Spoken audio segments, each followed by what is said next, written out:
You guys, thank you so much for 1,000 subscribers. Like every time I refresh my YouTube Studio app like some kind of starved crackhead, I'm constantly just blown away that anyone cares to listen to my weird southern accent and odd sense of humor. Now, before I dive into the questions y'all have for me, I want to first explain why this milestone is so significant for me because let's be real, in the grand scheme of things, 1,000 subscribers really isn't anything to write home about.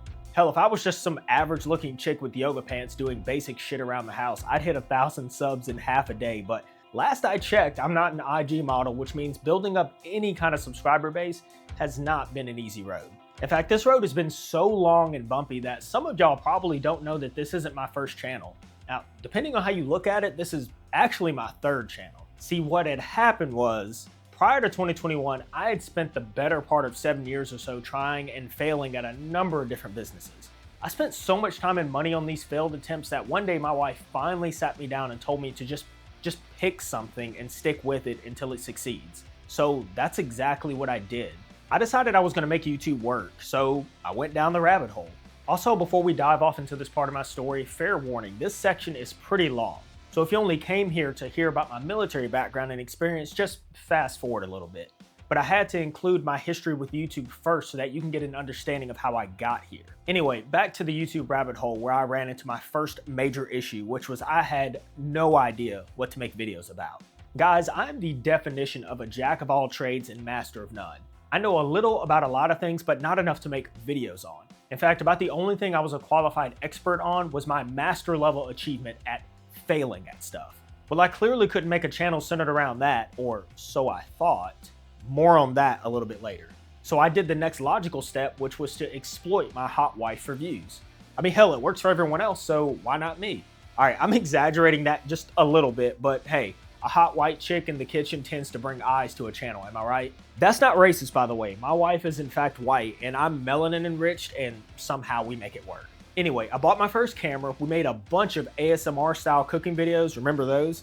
And we never released them. And then finally, after months of trial and error, we released our first video on the Baker's Dozen YouTube channel, which promptly got a copyright strike because I forgot to link my channel to my Epidemic Sound subscription. So yeah, I'd say I came out the gate pretty strong.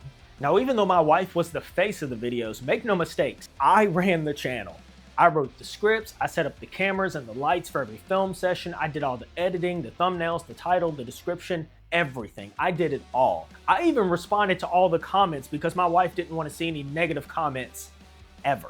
So in total, over 1 year, we made 27 long form videos and 35 shorts before we decided to pull the plug in the channel. All those videos are still up, by the way, if you want to check it out. If you're looking for them, we actually changed the name of the channel to Breadcraft and Biscuitry, but long story short, the wife didn't like getting behind the camera anymore, and I wasn't about to force her to film if she didn't want to.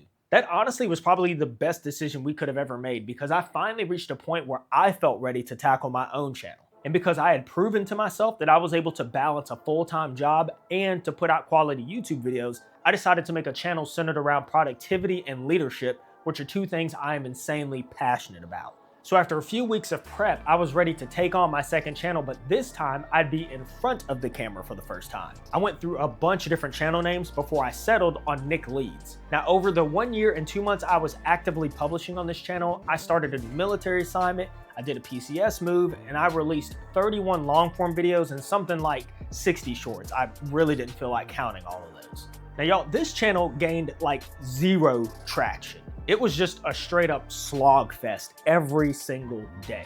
That said, I can't blame anyone but myself for people not resonating with this channel. My early videos on this channel were a little too dark and the audio could have been better, and I really didn't utilize a lot of B-roll in the beginning, so the videos were kind of boring. What's going on, you guys? Today, we will be talking about why leaders, bosses, and supervisors should suck less, do better, do more, get their hands dirty. Yeah, that's the one we're gonna go with. Why leaders should get their hands dirty. But I quickly learned to adapt and I got better. As of today, the Nick Lee's channel is sitting at like 207 subscribers, which is pathetic considering the amount of effort each of these videos took to make. Seriously, just one of these videos could take almost 2 full days of filming. Between planning the shots, setting up the camera, the tripod, getting the shots, changes in lighting, retake after retake after retake. Ugh.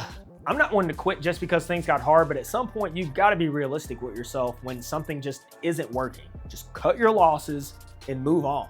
But Nick Leeds did teach me a lot of things, and this is a huge takeaway for any of you out there who just get down on yourself when you fail at something. The main takeaway I got from Nick Leeds is that every failure is an opportunity to learn something new. That sounds pretty cliche, but here's what I mean.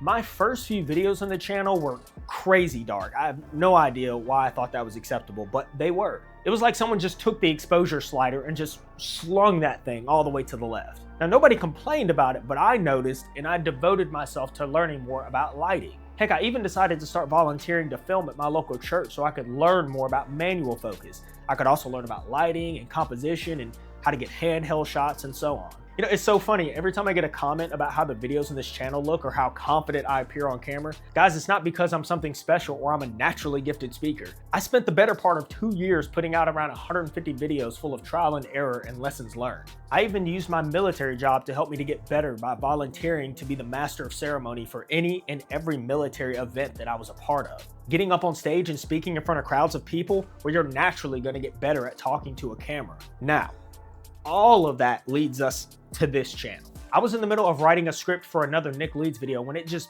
hit me like a bolt of lightning. Nick Leeds was going nowhere, but maybe there was something else I had to offer. Now, I'm sure you can guess what I'm referring to, and while sitting here right now, it's obvious to all of you. At the time, it wasn't obvious to me. You see, the thing is, I knew that my military experience and my ability to effectively communicate was an unfair advantage that I could leverage online. But what I didn't want to do was to be yet another copy-paste military channel where the main guy is some tabbed up super SF guy with 9 combat tours under his belt. I didn't want to create a channel where I was pretending to be something that I'm not. So with the help of my wife, we came up with the idea of Tactically Acquired. Fun fact about the name, I was the one who came up with the name for her channel, Baker's Dozen, and she was actually the one that came up with the name for this channel. I guess she's just been married to me for too long at this point. So now that I had a plan, I set to work drafting up how I wanted this channel to flow, the videos I wanted to make, the way I wanted the scripts to read. I did all of that 2 weeks prior to actually dropping the first video. In fact, to try to set myself apart, I actually wrote 8 scripts and filmed 4 of those videos, knowing that I wanted my very first publishing day to have more than one video available for all of y'all to see. So on May 16th, 2024, I hit published on my first 4 videos and just walked away from the computer. Now, this was a Thursday, and I was actually headed to a military convention that weekend. So I loaded up the family and we went down to mingle with the brass. Since these were my first videos, I figured there would be precisely 0 momentum at the start, but you guys, all of y'all had other plans. Every time I refreshed the page, I had a new sub, then another, then another. It was insane. I couldn't believe what I was seeing. Guys, you gotta understand, I spent over a year grinding away with close to 100 videos on the Nick Leeds channel before I hit 200 subscribers. With this channel, 3 days. I hit 100 subscribers in 3 days. And not only that, you guys, but prior to this channel, I had like no idea who I was making videos for. Like, I couldn't picture what my ideal Nick Leeds subscriber looked like. But with this channel, not only did I have a crystal clear picture of the type of people I was trying to attract, but I did in fact achieve the goal of attracting that kind of person, because you guys absolutely trip me out. Y'all are hilarious. I love hearing y'all's stories, the commentary, the jokes. It's absolutely amazing to be able to connect with you guys. Because truth be told, the military isn't always fun, fair, or even fully functional. But no matter how hard it sucks, there's no denying that in this environment, when you leave a changed person, and that brings us all together. Okay, I may have gotten a little too deep there, but you get what I'm saying. Anyway, that's the backstory of how I got here, so let's get into some questions. Some of these questions came from you all directly, while others are just some things that I'm sure you'd want to hear about, so let's get into this. All right, so these first 3 questions came from Daniel D. Kalen, with the first being, how did you learn to make videos this well with such a new channel? Well, like I said earlier, I spent 2 years making 150 videos for my 2 previous channels, so eventually I had to get better. But in all seriousness, I do subscribe to the idea of making each video 1% better. In my early stages of making videos, I would pick a topic like sound design, lighting, camera settings, ISO, white balance, shutter speed, focal length, manual focus, you name it, and I would deliberately practice at getting better at it. Same thing with video editing. I'm constantly to this day looking for new video editing techniques. I take this 1% improvement approach so seriously that up until a few weeks ago, I actually stopped putting out 2 videos a week. Because initially, the goal was to put out 2 videos a week, and while that was sustainable initially, I reached a point where there physically wasn't enough time, like there wasn't enough time left in the day so that I could make better videos. So I had a choice to make.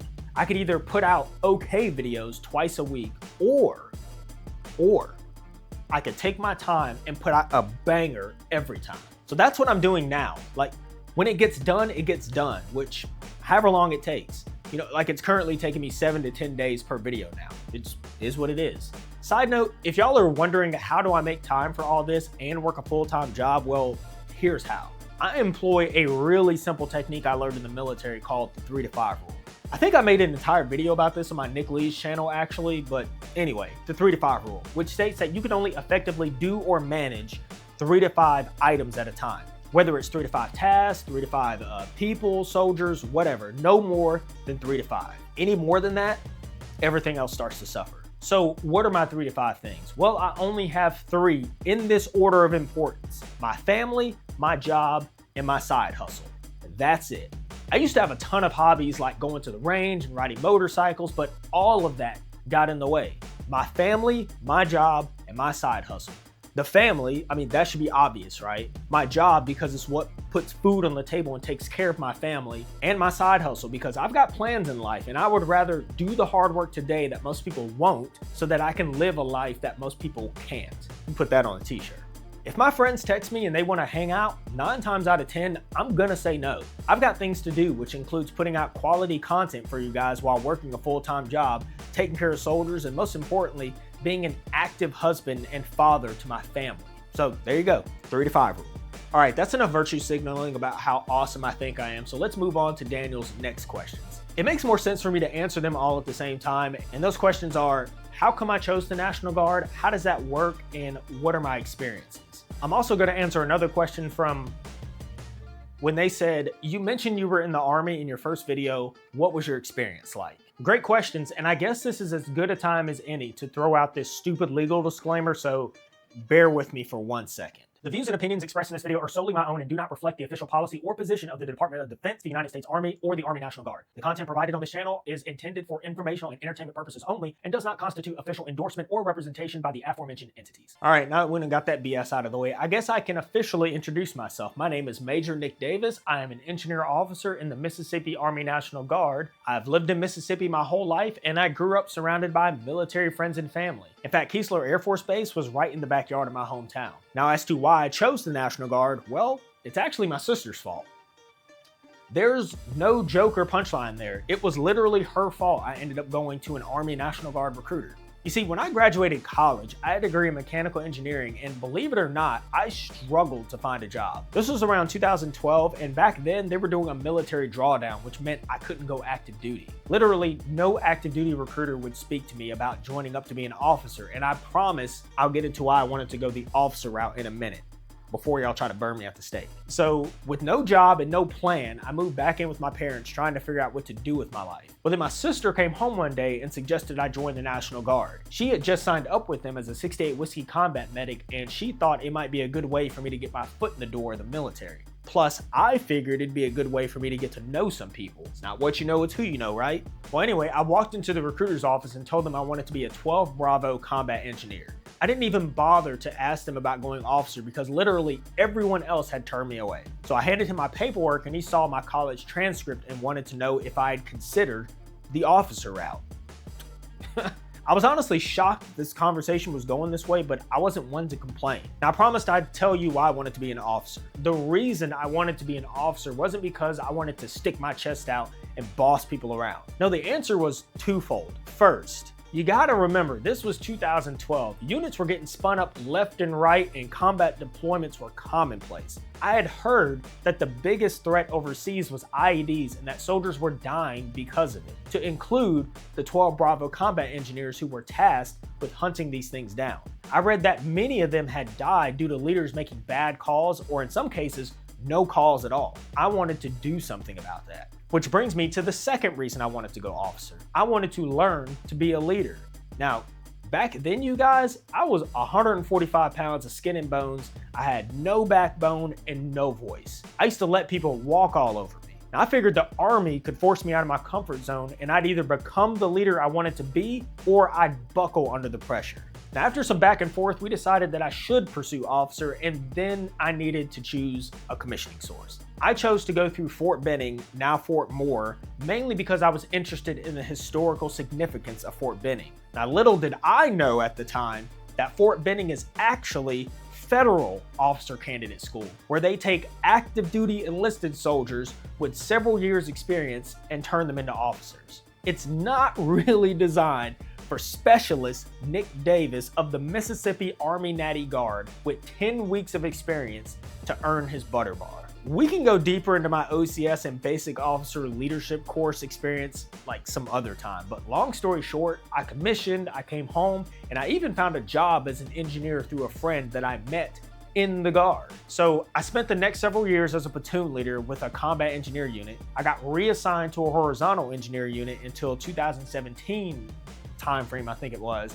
And then I volunteered to deploy with the 155 Armored Brigade Combat Team to Kuwait. Now, somehow I got lucky and went right back to the unit that I had left, and I spent the next year as their executive officer with the intention that I would take command of that unit and take them overseas. That deployment taught me a lot about myself. My philosophy has always been to take care of my soldiers first, and my OER, or Officer Evaluation Report, as a distant second. Maybe I'm an idealist, but the truth is I signed up out of a sense of patriotism. The Army didn't pay for my education or assist me in any way through college. Hell, at one point, coming home for a drill weekend was actually costing me money on the civilian side. Guys, I still have student loans 12 years later, and the Army didn't pay my college bill. I do this job because I like it.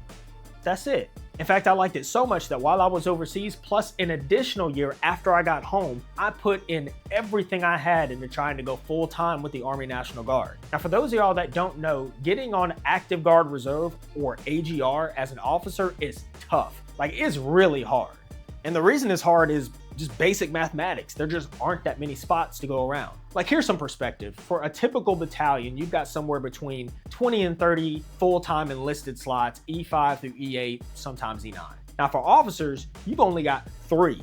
1 major, 2 captains. So for every 30 enlisted AGR slots in a battalion, battery, troop, whatever the hell you call it, you've only got 2 slots that an officer can fill full-time. So the reality is that many officers, they're going to interview somewhere between 3 and 8 times before they get hired, and many more than that will never get hired. If you don't get AGR as a captain, you're done. Most guys are going to make major, and then that shuts the door on their chances of ever getting hired full time. Guys, I spent the better part of 2 years preparing for my one shot to interview for an AGR position, and it paid off. I did 1 interview and got hired. Some might call that luck, but I call it I worked my ass off for 2 years and slept on a cot in a supply cage during that time with the singular goal of being the one and only choice for that job. And if you're wondering why I slept in a supply cage instead of an empty office, well, that's because our building was being renovated during that time, so we had to relocate all the office space through the drill hall floor with no AC in the middle of summer. That's not a joke, that's no exaggeration.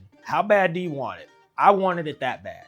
Embrace the suck, am I right? Anyway, let's wrap up this section. So what happened next? Well, I got hired on as a training officer, which means I was basically a full-time S3 working with several outstanding NCOs to handle future and current operations within the state's Brigade Engineer Battalion. I then got picked up on my first look for major, which surprised the hell out of me, let me tell you.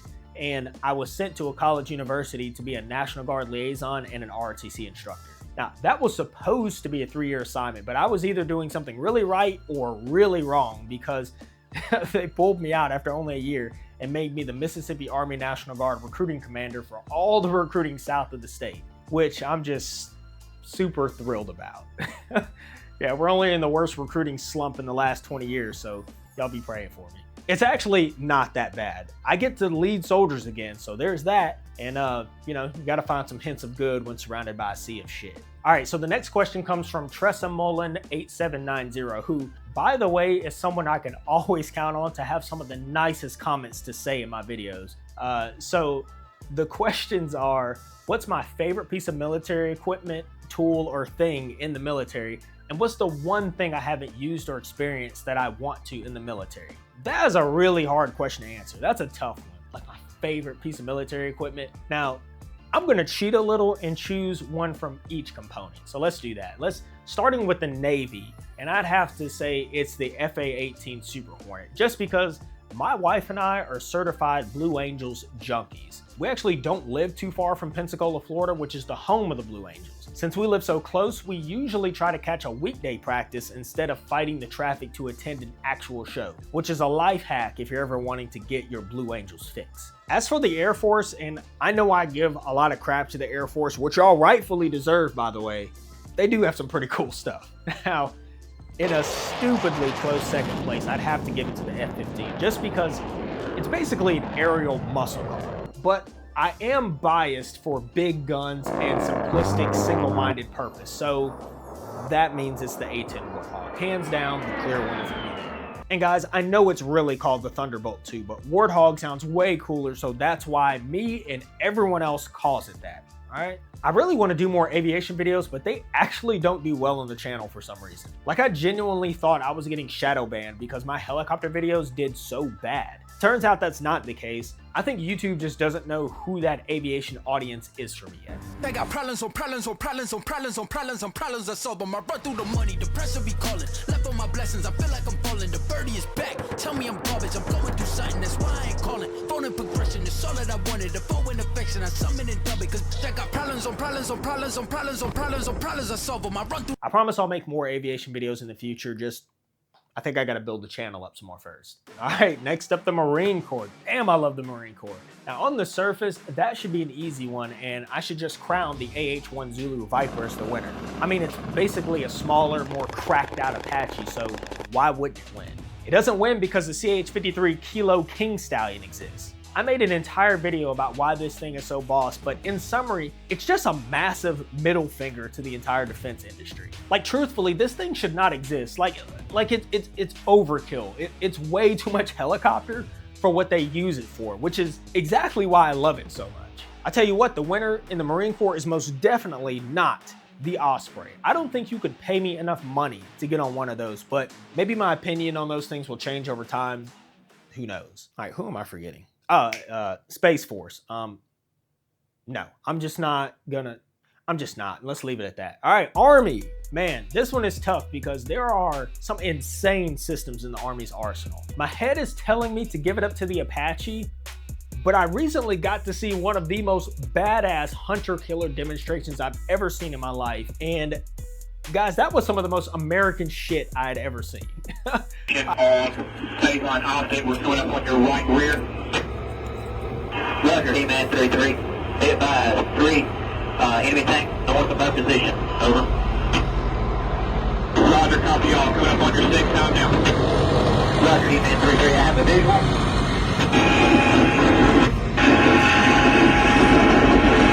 Good tank, left tank, left! Left tank.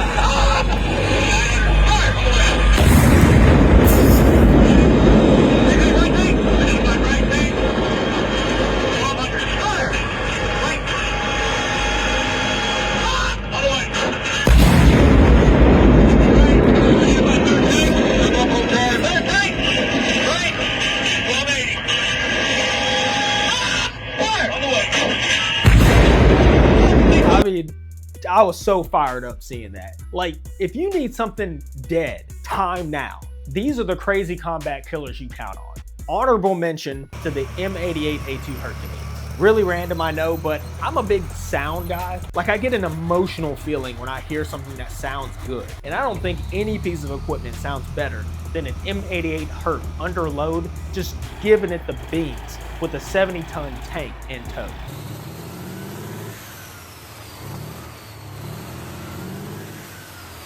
Just chef's kiss. So good.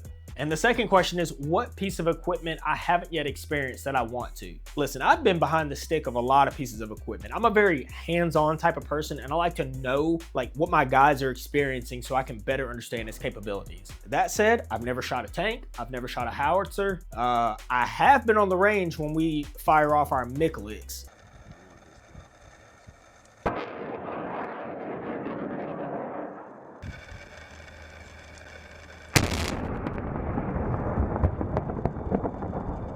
which is pretty badass, not gonna lie. But for any of y'all who have been watching me for any amount of time and someone actually commented on this, they 100% knew what I was gonna say. I wanna do some door gunning.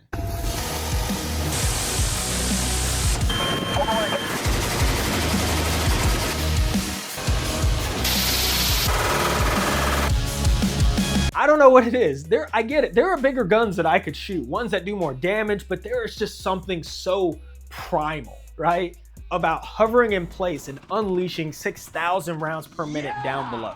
Ah! One day, I swear, one day I'll get my chance. Oh man.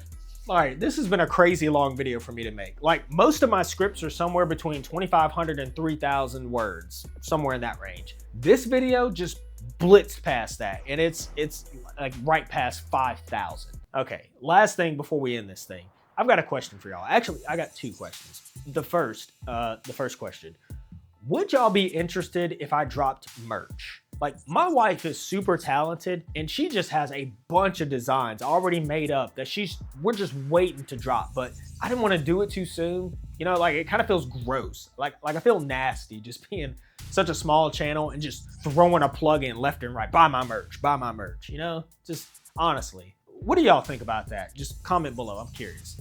Second thing, and this is gonna seem kind of random, but I like when channels are transparent about their finances. Like, I love those kinds of videos that are titled, you know, I'm finally monetized, how much YouTube pays me with 1,000 subscribers. The reason I bring this up is because if you search for military channels revealing their analytics or how much money they make, there really aren't that many of them out there. Like, I've seen 1 or 2 videos, maybe. I don't know why that is. Maybe it has something to do with not wanting to reveal to the Department of Defense how much money they make, or I don't know, maybe they think their audience will think it's slimy to profit off of them, but I don't know, I want to do it. I don't know, what do y'all think? I know for me, seeing videos like that motivated me to stick with it over all these years, and if I can help a service member to profit off of the struggle and skills that they learned in uniform, I feel like, you know, that can only be a good thing. Maybe I'm totally wrong on this, just let me know what you think about it. Anyway, that's all I got for today, guys. This has been a long one, and I'm looking forward to whatever happens next with this channel. Thanks to y'all, I reached an internal milestone. Years and years and years of trying and failing until finally with this channel, thanks to every single one of you, I finally got something to show for it. Thank you all so much for your support. Y'all take it easy. CT6 out.